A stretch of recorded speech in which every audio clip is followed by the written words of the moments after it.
Oh, Dylan. Never change, except your fighting style. But other than that, you just gave us, you dropped a bombshell today, and if you haven't seen it or haven't heard of it, it's kind of crazy, and it has the potential to be an absolute storm that Dylan Danis could drop.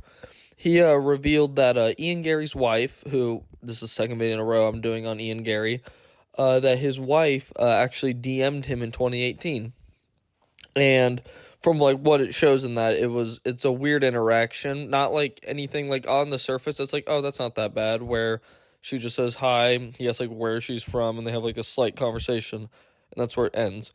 There's clear that there's something else of that, and this is in 2018. This is before her and Ian Garry started dating, but at least I don't know how many people were talking about it, because I saw the article thing talking about that. I saw Dillon Danis' post about that, and my first thought about it was like, okay, so is this like, I was like, wait, so this is like evidence that she's like going after, she is an actual wag, she is going after these athletes, because like who the fuck just starts a random conversation like that with like Dillon Danis or the fighter or an athlete that, and I don't remember when Dillon Danis started doing MMA, like he became a pro, but what is it? He was well known because he was Conor McGregor's Brazilian Jiu-Jitsu coach.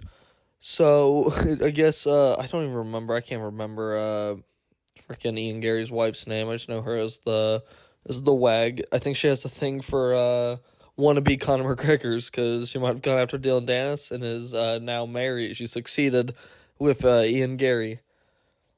But yeah, no, this has the potential to be crazy, because I believe he might be waiting to upload more stuff about this, because like he didn't post everything in one day when he was talking about Logan Paul and his fiance. So why would he do that now? And that's just kind of how what you want to do. You want to like build it up and then get people thinking it's over, and then it comes back. I saw that I watched a little bit of a Jesse on Fire. A shout out to him. He makes good videos. I like his stuff.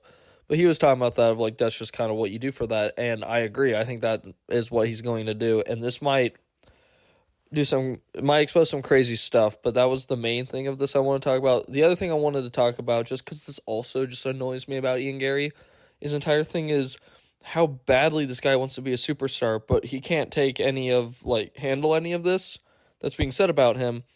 And what him and his wife are saying of like, oh, these are all lies, people are lying and doing all that stuff. I'm like, we're just using what you have told us with that, or what is public information of that. That's on you guys to clear the air about that.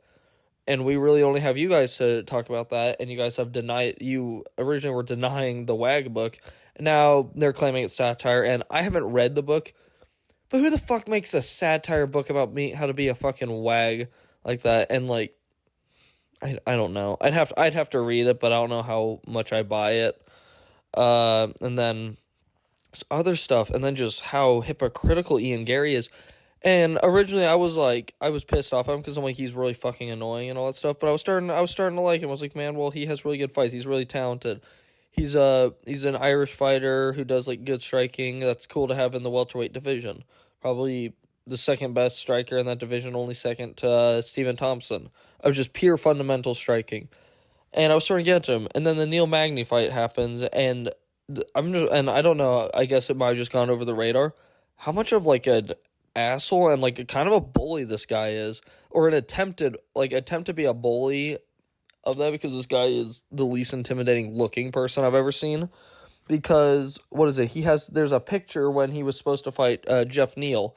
He's wearing a shirt with his mugshot in it, and if you don't know, it was around, I think it was before UFC 269, when Jeff Neal was supposed to fight Santiago Ponzinibbio. It was right after, I remember because it was right after Thanksgiving. He was arrested for DUI, I believe. I believe it's a DUI. I hadn't checked beforehand, but that's what I remember. And so that mugshot was, so he put that on a t-shirt. In the picture you see in the background, his wife is like laughing at that. And then he's holding his child, so I don't know why the fuck he's deciding to do a family photo while doing that shirt. It's weird. Like, you guys are weird parents for that, I guess. He does that. That's like, I mean, yeah, I don't condone drunk driving and all that stuff. So this is probably the least of it, where I'm like, he kind of deserves that for doing that. But like, I don't know, it was still weird of that. And then he has the Neil Magny fight where and this is the main thing, and I love the MMA Guru's video on that, where like, with by your logic and all this stuff, Neil Magny should sue your ass because you genuinely were, and you, even worse than what anything, all the stuff that has been said about you or that we believe is true, all that about you and your wife is nowhere near as bad as what you accused Neil Magny of being a child abuser, which is like one of the worst things in my opinion you can do. That isn't murder, just of hurting a child in that. And you were trying to claim that of that. And before someone goes, well, maybe he genuinely, or maybe he just didn't fully understand. In his literal, and MMA Guru had it, and he showed it, and I had never seen this clip before. He goes, Neil Magny handed me gold. I would be a fool to not take it. Like, so you did defamation. You should get sued. So that's another thing. That was probably one of the worst things I remember that. And I never saw this post, but it came up recently of one of his former training partners and alleged friend, Vicente Luque, who he's supposed to be fighting December 19th, I believe. If you don't know, Vicente Luque is a Christian. And he was posting, I think it was a post where he's like, I think he was getting baptized or he was helping baptize someone. I hadn't seen the post, but I'd seen the picture of it, and I got like the context of it.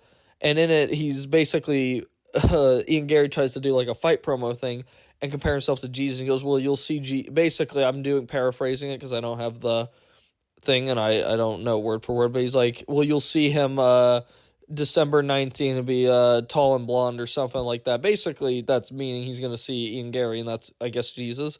Like, who the fuck does that? One, that's one of the weirdest things, a comparison you can do. Like, bro, stop. And second thing, you're doing that to your alleged friend who is Christian. That is a very strong thing. If someone has that as in their belief, you shouldn't do that. Like, so that, I thought that'd be like common knowledge thing, but I guess not. So, like, I feel like as the days go by, I feel less and less like this guy deserves help for that, because this guy's clearly a bad person, just how he acts with that. I think that's clear. And I kind of hope Dillon Danis exposes something about his wife with that, because he clearly doesn't see it, or he's choosing not to because, he's a little cuck about it. And I know there was some, also, just I forgot about, they revealed, like, oh, the ex-husband doesn't live with us. I go, yeah, well, is he still the nutritionist? I don't think that got said about, but he is. And he got you on a vegan diet. There's just so much.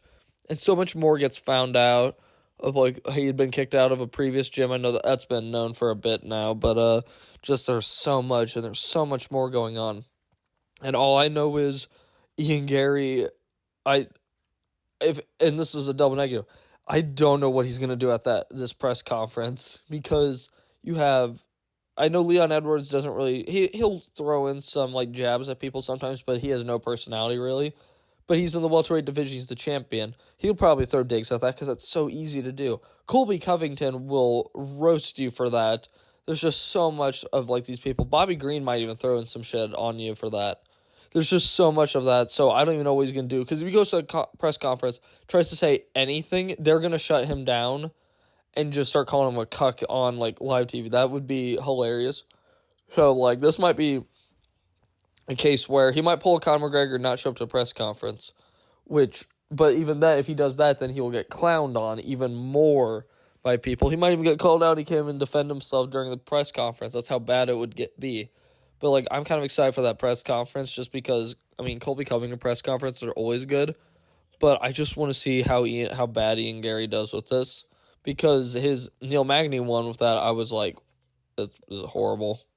Which is how he was acting with that. So this is going to be funny. And with this Dillon Danis thing of that, I'm like, well, I guess Dillon Danis is back in public talking about people's spouses. So, never change, I guess.